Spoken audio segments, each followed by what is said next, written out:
Hi hello வணக்கம். இன்றைக்கி நம்ம என்ன வீடியோ பார்க்க போகிறோன்னு பார்த்தீங்கன்னா, கீரை பொரியல் தான். கீரை பொரியலா? என்னங்க எல்லாம் எங்களுக்கு தெரியுங்க அப்படின்னு சொல்கிறீங்க. ஓகே, தெரியாதவங்க தெரிஞ்சுக்கோங்க, எப்படி செய்கிறதுன்னு பார்க்கலாம்.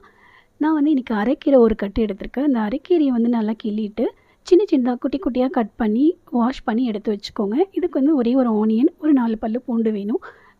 இதுக்கு தேவையான பொருள்லாம் உங்களுக்கு வந்து டிஸ்கிரிப்ஷனில் நான் கொடுத்துட்றேன், என்னென்ன அளவு சொல்லிவிட்டு அதில் நீங்கள் பார்த்துக்கோங்க, நோட் பண்ணிக்கோங்க. இப்போ நம்ம கடாயை ஹீட் பண்ணிவிட்டு கடாயில் வந்து ஆயில் ஆட் பண்ணி கடுகு, உளுத்தம்பருப்பு, காஞ்ச மிளகா இதெல்லாம் போட்டு நல்லா வதக்கிட்டு குட்டி குட்டியாக கட் பண்ணி வச்ச ஒரு ஆனியனையும் ஆட் பண்ணி நல்லா வதங்கினதுக்கப்புறமா 4 பல்லு பூண்டை தட்டி வச்சுருக்கோம் இல்லையா, அதையும் ஆட் பண்ணி நல்லா வதக்கிட்டு நம்ம ஆனியன்லேயே வந்து ஒரு சிட்டிக்காய் உப்பு, ஒரு சிட்டிக்காய் வந்து மஞ்சத்தூள் ஆட் பண்ணி நல்லா வதக்கிட்டு அதுக்கப்புறம் வாஷ் பண்ணி வச்ச கீரையை எடுத்து அதிலே ஆட் பண்ணி நல்லா வதக்கி விடுங்க. வதங்கினதுக்கப்புறமா ஸ்டவ் வந்து சிம்மில் வச்சுட்டு நீங்கள் மூடி வச்சுருங்க ஒரு 5 மினிட்ஸ்க்கு அப்புறம் ஓப்பன் பண்ணிவிட்டு நல்லா வதக்கி விடுங்க. திரும்பி நல்லா வதக்கிட்டு அந்த கீரையிலே வந்து இன்னும் கொஞ்சம் சிட்டிக்காய் உப்பு சேர்த்து அந்த கீரையிலே நல்லா வதக்கி விடுங்க. இதுக்கு வந்து 2 தேங்காய் பற்ற போதும், 2 தேங்காய் பற்ற போதும்.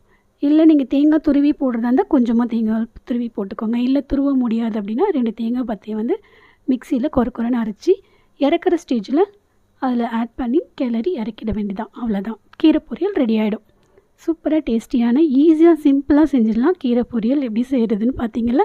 வீடியோ பிடிச்சிருந்தா லைக் பண்ணுங்கள், ஷேர் பண்ணுங்கள், மறக்காமல் என்னோடய சேனலுக்கு சப்ஸ்கிரைப் பண்ணிக்கோங்க. இது மாதிரி நிறையா வீடியோஸ் வரும், சப்போர்ட் பண்ணுங்கள். இதில் என்னென்ன சேர்த்துருக்கேன், எவ்வளோ அளவுன்னு சொல்லிவிட்டு டிஸ்கிரிப்ஷனில் நான் வந்து உங்களுக்கு எவ்வளோலாம் சேர்த்துருக்கேன்னு சொல்லிவிட்டு இன்க்ரீடியன்ட்ஸ்லாம் உங்களுக்கு அதில் ஆட் பண்ணுறேன், பார்த்துக்கோங்க. டாட்டா பாய், நெக்ஸ்ட் வீடியோவில் பார்க்கலாம்.